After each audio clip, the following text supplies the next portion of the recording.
There are days when a person walks into a place knowing full well the whole town has already decided what that place is worth, and they buy it anyway, not from ignorance, not from desperation, but from seeing something the crowd looked directly at and missed entirely. This is the story of one such day and everything that grew out of it. The summer of 1889 was the kind that broke men's intentions the way a hard August breaks creek beds, quietly, completely, and without apology. By late July of that year, the long slope of brown grass running west from the town of Harwick, Kansas, had given up whatever green it ever claimed, and the wagons that rolled through on the dust road left plumes behind them that hung in the still air like something ashamed to settle. It was into this particular summer that a young woman named Cora Voss drove a borrowed mule cart 14 miles to an auction she had no certain business attending, with $19 folded into a square and tucked inside the cuff of her left boot. What happened at that auction, what she saw, what she paid, and what the assembled men of Harwick County made of it, was the kind of thing a town does not stop talking about until something more remarkable comes along. And in this case, something did. 2 years earlier, if you want to understand it from the beginning, Cora had come to the 160 acres that everyone called the Weller parcel, the way a good many things arrive in a drought year, not wanted, not planned for, and not particularly welcomed. Her father, Leonard Voss, had taken the parcel in trade for a debt owed to him by Silas Weller, who had farmed it without success for 11 years and was glad enough to be quit of it. Leonard Voss died of a fever the following March, leaving Cora, who was 22 and unmarried, in possession of a deed to land that 3 separate neighbors had once characterized as not worth the timber to fence it. There was a collapsed barn. There was a house with a roof that admitted weather in a general way. There was a well that ran to silt in dry months, which in this part of Kansas was most months, and there was a low wash at the far western edge of the property that even Silas Weller, who was not a perceptive man, had once described as the sorriest piece of ground God ever arranged. The town of Harwick itself sat 6 miles east by a decent road, and the people of that town, the dry goods man, the feed merchant, the banker's wife, who seemed to constitute a third of any assembled opinion, agreed without much discussion that Cora Voss would not last a season. Not from any cruelty precisely, more from the arithmetic. A young woman alone could not run a place like that. The well would fail. The ground would not break right. She had no brothers, no husband, no working capital beyond what the sale of her father's tools and his 2 draft horses could bring her, which came to $41 and some change after the funeral debts were cleared. It was a reasonable prediction, and most reasonable predictions have at least the decency of being wrong in interesting ways. The one person in the county who did not offer Cora Voss his prediction was a man named August Pfeiffer, who was 69 years old and farmed the 80 acres that bordered her southern fence line. August had come from Bavaria in 1847 and had spent 40 years reading Kansas land the way some men read Scripture, with patience, with argument, and with a willingness to sit with a passage that made no sense until it suddenly did. He came to introduce himself on the 3rd day after she moved in, carrying a smoked ham and no opinion whatsoever about her prospects. He looked at the property for a long while from the fence post where he leaned, and then he said, in the particular deliberate English that he had shaped around the architecture of another language, "The land does not care who it disappoints. It only cares who stays long enough to ask it the right questions." He said this without ceremony, and then talked about the ham for a while, and Cora filed the observation away where she kept the things that mattered and did not yet know why. She spent that first season doing what could be done. She rebuilt the barn roof using timber. She cut herself from the cottonwood stand to the north, working through September and October with a neighbor boy named Eli Marsh, who was 14 and had attached himself to the enterprise the way adolescent boys attach themselves to any operation that seems genuinely interesting and slightly impractical. Eli was the one who named the farm. He called it the Voss Works, which Cora privately found hilarious and publicly accepted without comment. She repaired the house. She planted a kitchen garden she watered by hand through the dry fall, and she kept a careful ledger in which she tracked every expenditure with the seriousness of a woman who understood that $22 in change stood between her and an entirely different future. She also walked the property. This was the thing that the Harwick men had not done, which was itself interesting, since the advice they gave about the land's limitations was offered with complete confidence.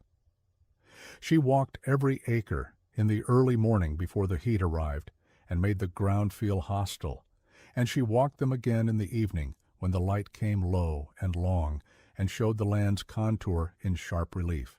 She walked the low wash at the far western edge, which Silas Weller had dismissed, and she noticed something Weller had not. The wash ran slightly greener at its northern bend, even in the hottest and driest weeks of summer, and the soil there, when she pressed a finger into it, carried a faint cool damp that had no business being there in August. She crouched and dug a small hole with her hand, and sat back on her heels, and looked at the sky and thought about what she was holding. She said nothing about it to anyone. She filed it next to the Pfeiffer observation and let it sit. August Pfeiffer noticed her noticing, because August Pfeiffer noticed most things.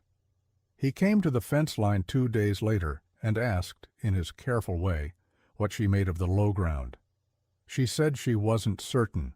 He nodded as if she had said something extremely intelligent, which she perhaps had, and then he told her about the limestone shelf that underran the whole western edge of the county, and how in some few places the seep water found a crack and ran along the surface just below the root level.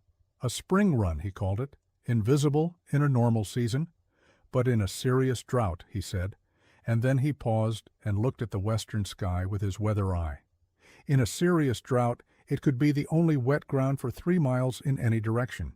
She asked him how she would know if it was real. He told her to plant something right at the green edge of the northern bend and see what it did. If it lived, he said, you have found a thing worth more than you know yet. She planted potatoes in mid-October in the ground she had no cause to expect anything from, and in the spring she pulled up 41 pounds of sound tubers from soil that everyone in Harwick County had already written off as not worth the planting. She ate 12 pounds herself, sold 10 to the feed merchant's wife, and saved the rest for seed, and she told no one where they had come from. She was keeping the coal banked low under the ash. She had learned this from watching her father lose 2 pieces of information to men who needed that information to take something from him.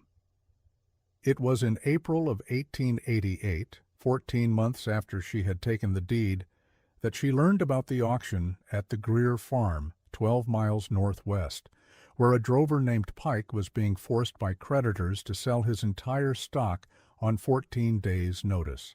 She heard about it in the feed merchant's store, and what she heard was mostly laughter, because among the items Pike would be selling were 66 feeder pigs that had been brought in from Missouri the previous fall, and had not thrived, and were described by the man who mentioned them as scarcely worth the slop to keep them alive through the winter. Every experienced hogman in the county would be at that auction, and every one of them would look at Pike's pigs and make the same calculation and leave them standing. Cora Voss heard this and walked home and sat with her ledger and did the arithmetic. By this time she had $23. She had been careful and she had been systematic, and the kitchen garden had carried her through the winter better than the town suspected. But $23 was not a fortune, and she turned it over in her mind for a long time before she got up and walked to August Pfeiffer's fence line in the dusk. She told him about the pigs. He listened without interrupting, which was a courtesy she had come to rely on. Then he was quiet for a full 2 minutes, in the way that unhurried people are quiet, and at last he said, A sick pig on bad ground will stay sick. A sick pig on the right ground will sometimes surprise you. She asked him what he thought the right ground would need to be for a pig that had not thrived. He described it in the careful particular way of a man who had raised swine in Bavaria and swine in Kansas, and understood both. He talked about the need for rooting ground that was not baked to cement, for access to water they could reach without competing with cattle, for shade in the heat of the afternoon, for ground that would give up forage without human assistance, for shelter from the north wind in the turning season. He described, without saying so, the western edge of the Voss works, almost to the inch. She lay awake most of that night running numbers. 66 pigs, if they could be bought cheaply enough, and if the spring run was as reliable as the green edge suggested, and if the low wash offered the rooting ground and the forage she believed it did, and if they recovered their condition by fall, if all of those things held, she could sell by November at a weight that would change the whole calculation of what the Voss works was and what it could do. It was a chain of ifs. She knew it. She also knew, with the particular stubbornness that was the best and most productive thing about her, that the ifs were answerable and that no one else was asking them. She drove the borrowed mule cart 14 miles to the Greer farm auction and arrived before the bulk of the bidding men, which let her look at Pike's pigs without an audience. They were poor, it was true. 66 animals, ranging from perhaps 40 pounds to a lean and unprepossessing 80, ribby and dull-eyed in the way of pigs that had been fed badly and had no good ground to compensate. They moved without enthusiasm. 2 men who arrived behind her looked at the pen and made a sound that was not quite a word, but was definitely a verdict. One of them looked at Cora and then looked back at the pigs and said, "Even their company wouldn't do you much good, miss." And the other man found this funnier than it was. She looked at the pigs for another few minutes and noted the things she had come to note: the straightness of the legs beneath the poor flesh, the structure of the shoulder, the eye that was dull from condition and not from anything deeper. She had no experience with hogs beyond what Pfeiffer had told her and what she had read in 2 agricultural bulletins she had borrowed from the county office. She was making a considered judgment from limited information, which is different from guessing, though the men around her would not have credited the distinction. She paid $19 for all 66. The auctioneer looked at her once and then at the pigs and back at her, as though verifying that both parties understood what transaction was occurring. The assembled buyers laughed, but in a manner they tried to keep polite, which only made it carry further. She loaded the pigs in borrowed crates onto the mule cart, which required 2 full hours and the reluctant assistance of 3 men who found the work amusing enough to help with, and she drove them home. Eli Marsh was waiting at the property gate because Cora had told him something was coming, and he was constitutionally unable to miss something coming. He looked at the cart, and then at Cora, and then back at the cart. He said with the gravity of a 14-year-old confronted with 66 half-dead pigs, "Are they supposed to look like that?" She said, "Not forever." He thought about this and then said, "I'm going to name them." She said he was not going to name 66 pigs. He named all 66 pigs. She recorded 8 of the names in the ledger for reasons she could not entirely explain. She drove them to the low wash on the western edge of the property, and she let them out. What happened next was not dramatic. It was slow and agricultural, and it smelled precisely as bad as it was always going to smell. And for the first 2 weeks, she was not at all certain she had been right. The pigs moved into the rooting ground along the northern bend and found the damp soil and began working it in the peculiar industrious way of pigs given suitable ground, rooting deep with their flat snouts, turning the earth over in long, irregular channels. They found the seep water without being shown it. This was perhaps the most important thing. The spring run, such as it was, surfaced in a shallow rill along the deepest part of the bend, and the pigs, following their nature without any instruction from Cora, worked their way toward it within the first 3 days, and then returned to it morning and evening thereafter without fail. She fed them corn slop twice a day, less than she might have, because she was watching what the ground would give and did not want to obscure the answer. By the end of the 3rd week, the dullness was leaving their eyes.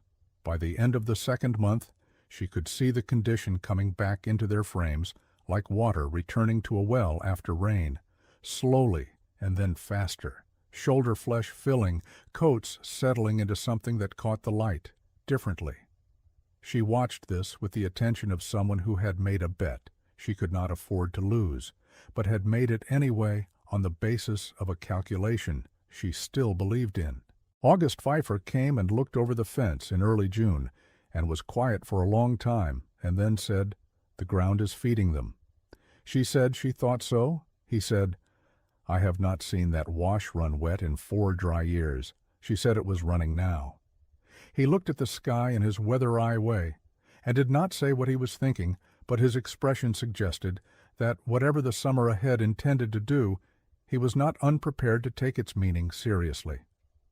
By June, the town knew she had the pigs, because Eli Marsh was constitutionally incapable of not telling the story of 66 named pigs bought for $19 to anyone who would listen, and in a town of Harwick's size that was eventually everyone. The feed merchant said he admired her spirit. The banker's wife said it was the most forlorn enterprise she had heard of since a man 3 counties over had tried to raise catfish in a stock tank. A cattle agent named Randolph Pruitt, who was the kind of man who could express concern and contempt through the same breath, came out to the Voss Works in late June on a day he said he happened to be passing, looked at the hogs in the low wash, shook his head with the slow patience of a man tolerating something painful, and told Cora that a young woman alone running on a piece of ground like this was always going to find the limits of what one person could do. He said it gently, which was the worst way he could have said it. She thanked him for coming out, and watched him ride back toward town, and then went and looked at her pigs for a while, who were rooting and wet, and gaining weight in a ground that held moisture no one else knew about, and felt the particular steadiness that comes not from certainty, but from having already asked yourself the hard questions and decided to keep going anyway. July came. The sky above Harwick County in July of 1889 was the color of something burned down to its last stage, a pale blinding near white that carried heat the way an oven carries it, not in gusts, but all at once, and without relief. By the 2nd week, the creeks that had been running narrow in June were not running at all, and the pasture grass that had been brown in the drought went past brown into something that crunched underfoot like old paper. The cattle on the larger operations began to show their hip bones in a way that made men's expressions go tight and calculating. The corn was the worst of it. The county's corn, which had been planted in hope and tended through the spring, gave up in the 3rd week of July. Not gradually, almost at once. The stalks went from struggling to finished in a matter of 8 days, as if the ground had simply exhausted its willingness to pretend. Men who had been farming Harwick County for 20 years drove out to their fields in the mornings and came back without speaking. Randolph Pruitt, who held a considerable financial interest in the corn grown on 6 neighboring farms as part of a purchasing arrangement he had established the previous winter, was seen in town with an expression that was no longer smooth. Cora Voss's corn failed too. She had not planted much because she had spent her planting capital on slop for the pigs, and what she lost was a manageable amount on an already lean ledger. She walked the kitchen garden, which she had been watering from the spring rill in clay pots twice a day since June, and found it still alive, producing at a rate that would carry her into fall. She walked the low wash and found 66 hogs, heavier now, considerably heavier, rooting in ground that was still damp 3 inches beneath the cracked surface, drinking from a rill that had dropped but had not ceased, because it rose from a limestone seep that the drought could dry the surface of, but could not shut off at its source. This was the thing nobody had known was there. This was the thing Silas Weller had stood on for 11 years, and not found, and not thought to look for. The spring run did not cross the drought. It went beneath it.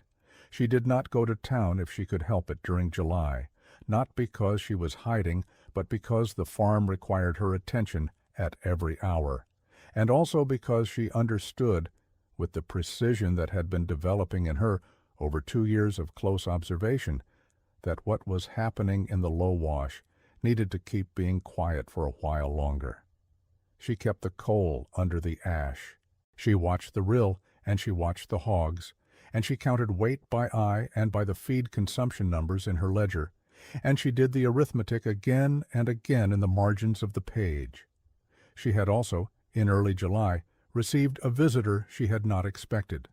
A man named Harlan Cross came out from Kansas City in a rented buggy, following a letter he had sent her the previous week, which she had not answered because she did not know who he was.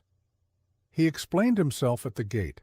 He was a buyer for 3 hotel kitchens and a packing concern in Kansas City, and he had been told by a merchant from Wichita that there was sometimes a thing in the county that had not yet been found by the main buyers. He was a compact, well-dressed man with eyes that moved over the property in the assessing way of someone who bought for a living and had learned not to telegraph his conclusions. She took him to the low wash, and he stood at the fence and looked at the hogs for a long time without speaking. And then he said, in a tone he was keeping neutral with some effort, "What are you expecting to pull out of that pen by November?" She told him the weight she was projecting, pen total, based on her current numbers. He looked at the hogs again. He said, "Those are not the same animals as whatever someone sold this county last fall." She said they were not. He said, "They are not." And he said it in a way that was not a question anymore. He gave her a price per hundredweight that was 12 cents above what Randolph Pruitt offered in his purchasing arrangements with the surrounding farms, and he said he would take the whole pen on a verbal understanding, first right of purchase, if she would allow it. She said she would think on it and let him know. He looked slightly surprised, which people sometimes did when she did not immediately agree to the first number offered, and he nodded and left. She went back to her ledger and wrote down his number and worked around it for 3 evenings, and decided that 12 cents over Pruitt's rate was not the right number either. And she wrote to Harlan Cross in Kansas City and gave him the number she wanted, which was 16 cents over Pruitt's standing rate. She waited a week and received a letter back that said, in part, agreed, and noted the first right of purchase in writing. This was August.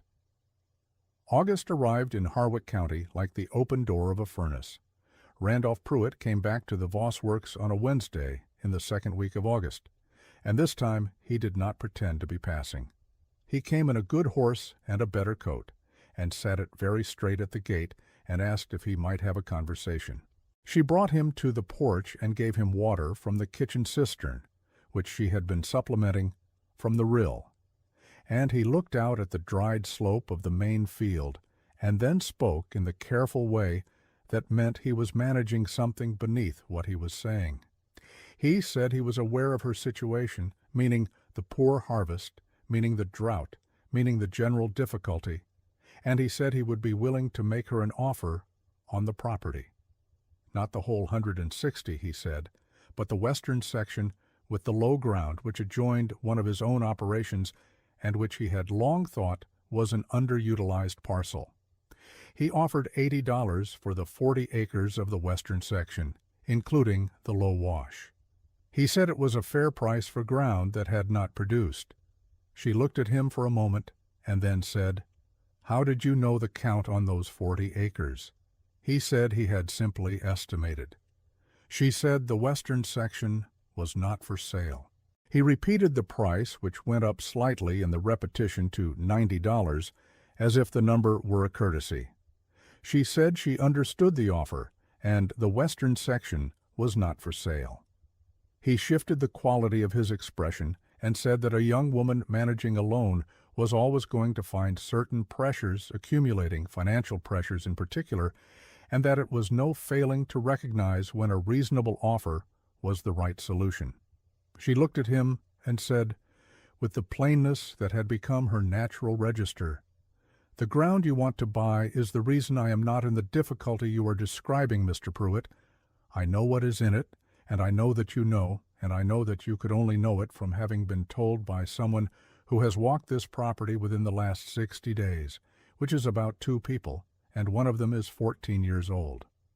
Pruitt's expression rearranged itself in a way that was not flattering. He left without the property and without the pleasantness he had arrived with. She went to August Pfeiffer's fence line that evening and told him what had happened, including the price Pruitt had offered. Pfeiffer was quiet, and then said, "He is a man who knows the price of things. He does not know the value." She thought about this and said, "What is the difference?" Pfeiffer said, "The price is what a frightened or ignorant man will take today. The value is what a patient one will have tomorrow." She looked at the sky, and the stars were coming out over the low wash, and somewhere in the dark the pigs were rooting in the wet ground, and she could hear them faintly, industrious and unsentimental, doing exactly what pigs do on good ground. September came and cooled the air by degrees, the way September sometimes relents after a cruel summer, and the weight of the hogs reached what her ledger had projected and then exceeded it. She walked the pen every morning, and she weighed by eye and corrected her numbers weekly, and by the 1st of October she had run the arithmetic enough times to know that the pen as a whole, sold at the number she had agreed with Harlan Cross, would produce more money in a single sale than the Voss works had been estimated to be worth entire when she had inherited the deed. The town of Harwick was, by October, in a condition that does not fully resolve itself in one season. Hunger changes a town, not starvation. There was not starvation in Harwick County in 1889 because there were root cellars and dry goods credit and stubborn resourcefulness in good supply. But real difficulty, the kind that puts a specific look on people's faces when they come out of the feed merchants and stands in the quality of conversation at the dry goods counter. Several families had lost their corn entirely and had no fall income to speak of. The Marsh family, who were Eli's people, had sold 2 of their 4 cattle in August at prices that reflected the buyer's knowledge of the seller's desperation, and were managing on what Eli earned in odd work around the county. Randolph Pruitt, as became known through the particular transparency that financial distress acquires in a small town, had extended himself considerably on the strength of the corn harvest from his 6 contracted farms, all of which had failed, and was in conversation with a bank in Topeka that had not yet decided what patience looked like in this case. He was not at the dry goods counter in October the way he had been in June. Cora sent word to the Marsh family in the 2nd week of October that she would need help for the sale week and that she was paying wages in cash, not credit, and she sent it in a way that made it easy to accept. Eli appeared the next morning before light. She also sent to 3 other families she knew had lost their harvest, families she had watched all summer and weighed in her ledger the way she weighed everything else, and she offered each of them the same, cash wages for work done, no discussion of their circumstances, no pity in the transaction. They came. Harlan Cross arrived from Kansas City on October 18th with 2 associates and a scale and the paperwork required for the transaction, and he went to the low wash and looked at 66 hogs that bore almost no visible relationship to the animals that had been loaded onto a mule cart in April for $19, and he stood very still for a moment. He said, "I have to tell you, Miss Voss, I was not entirely certain in July." She said she understood. He said, "I am certain now." He said it with the particular emphasis of a man who buys things for a living and does not often get to make that statement, and mean it. The sale went through at the number they had agreed in writing. She stood at the low wash fence and watched the transaction close, and the number she held in her hand afterward, the actual figure on the actual bank draft, was enough to rebuild the barn properly, to buy 3 breeding sows and a boar, to begin a sustainable herd, to pay the wages she had promised, and carry the farm through 2 more years, even if nothing grew, and to have left over enough that the ledger, which had been a document of careful survival, became something else. It became a document of what the place was actually worth to someone who knew how to ask it the right question. She walked back to the house and put the draft in the tin box under the kitchen floorboard that her father had used for the same purpose, and she went and made coffee and stood at the window and watched the last of Harlan Cross's vehicles raise a line of dust on the road east. And she thought about the $19 tucked into her boot cuff in April, and felt something she was not entirely certain she had felt before, which was the specific and quiet satisfaction of a thing going exactly as she had calculated it would go, in the face of every assurance that it would not. Eli Marsh sat on the porch step and said, "What do you do now?" She said, "We let the sows farrow in the spring and we start again." He said, "Can I still name them?" She said he had already named 66 pigs she had bought for $19, and they had come out fine, so she didn't see why not. He nodded solemnly. She handed him a cup of coffee which he was probably slightly too young for, and did not say so. The town of Harwick took the news in stages, the way towns take information that requires them to revise a conclusion they have invested some confidence in. The feed merchant was first because Harlan Cross's associates had stopped in for supplies, and the number they mentioned casually in conversation was enough to recalibrate the feed merchant's estimation of the Voss works entirely. He told his wife. His wife told the banker's wife. The banker's wife had, 6 months earlier, called the enterprise the most forlorn thing she'd heard of, and she now recalled this statement with some discomfort and said nothing about it to anyone and hoped no one else did either. Several families came to the farm in late October and November, some on the direct reason of the wages she had offered, others on the indirect reason of a community that was hungry and embarrassed and looking for a way to be useful that did not require them to say too plainly what the winter ahead looked like.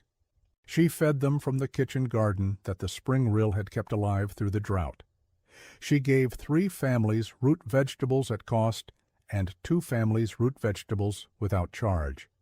And she kept both transactions out of any conversation that could have made either party feel diminished by it. This was a deliberate choice. She was not feeding them out of guilt at her own good fortune, and she was not feeding them to establish a superiority, and she did not let the transaction become either of those things. August Pfeiffer came for supper in November, the first real cold evening, and she cooked a pork roast from one of the animals she had held back from the sale, and they ate without hurry at the kitchen table, while the wind from the north came down across the empty slope and rattled the repaired window glass. He said after a while, "You found the right question to ask." She said she had had help finding it. He said, "I told you to plant something, you did the rest." She thought about the $19 in the boot cuff and the 66 ribby pigs in the pen at the Greer farm auction, and the night she had lain awake doing arithmetic. And she thought about the first morning she had walked to the northern bend of the low wash and pressed her finger into the damp earth and found something cool that had no business being there. She thought about every person who had offered her a prediction about what the land could not do. She said, "You told me something else at the beginning about the land." He looked at her. She said, "You told me it only cares who stays long enough to ask the right questions." He was quiet for a long time in his unhurried way, and then he nodded slowly, as if the world had confirmed something he had been patient enough to wait for. Outside, under the cold, clear Kansas stars, the low wash held its quiet dampness against the dry dark, the ground breathing its slow underground breath, the spring run moving in the limestone dark beneath the frost, carrying the same water it had always carried through the same cracks it had always found, indifferent to prediction, indifferent to opinion, doing what it had always done. It had been there before Silas Weller, who had stood on it and not known. It had been there before the drought, which had leaned on everything else and not reached it. It would be there in the spring, when the first litter of the new herd came into the world on ground that had always been worth more than anyone had thought to ask. It is easier to believe a thing is worthless than to admit you looked at it wrong. The land had not changed. The pigs had not changed. The spring had not changed. What had changed was the person willing to crouch in the August heat and press a finger into the earth and ask a question nobody else had bothered to ask. And what grew from that question, the full pens, the draft in the tin box, the fed families, the farm that the drought had not crossed, was not luck, and it was not miracle, and it was not the gift of any particular fortune beyond the $19 and the stubbornness to believe that being right in the end is its own kind of answer.